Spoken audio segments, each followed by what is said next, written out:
10 წლის წინ სრულიად შეიცვალა ჩემი ცხოვრება. შვილი დამეღუპა და აი სიცოცხლეც აღარ მინდოდა, აღარც მე და აღარც ჩემ შვილს. მაგრამ ამ ბაღმა შემინარჩუნა სიცოცხლე. ასე მგონია თითქოს მას ვეფერები, მას ვასმევ, მას ვაჭმევ, უვლი ყველა ხეს, ბუჩქს. ხვედელიანი ლიანა, 75 წლის.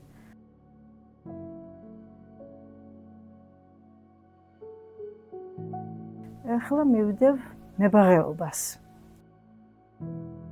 შვილი ბიჭი მყავდა, რომელმაც ხე დარგო 2 ხე და მისი გარდაცვალების შემდეგ მე და ჩემმა მეუღლემ და მისმა დედამ გადავწყვიტეთ, რომ ეს ბაღი გაგვეკეთებინა მის სახელზე და დაგვერგო იმდენი ნერგი, რამდენი წლისაც იყო.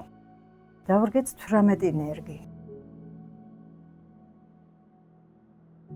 მის სახელს ვარქმევ ყველაფერს და აი ესეც ამან ყველაფერმა მომიყვანა ამასაკამდე. და ალბათ კიდე ვიცოცხლებ, მინდა რომ ვიცოცხლო, რომ არ გაუხდეს ეს ბაღი, არ გადაშენდეს, მისი სახელი დარჩეს. იმის შემდეგ ყოველ წელს ფუსფუსებ ამ ბაღში, ვალამაზებ, ვამატებ ყვავილებს, ხეებს ვრგავისებ, არა მარტო ბაღში, მის გარშემოც ვასუფთავებ, ვალაგებ. და ამან გამაძლიერა, იცით? და მე მოუწოდებ ახლა ყველა დედას, ყველა მშობელს, რომ ბუნებასთან ახლოს იყვნენ.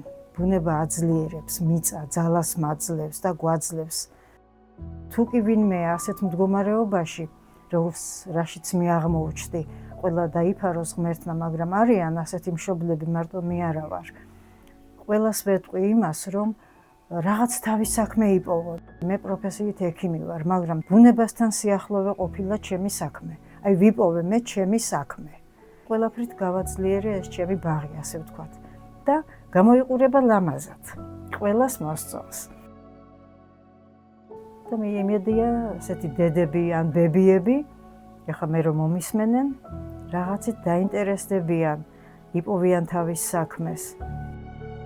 ეხლა გული მშვიდად მაქვს, იმის გამო რომ ვიცი რომ ჩემი შვილი იქ მშვიდად არის, კარგად არის და ეხლა მე და ჩემი მისი დედა, ჩემი ქალიშვილი, აი აქედან ვაკეთებთ ამ საქმეს.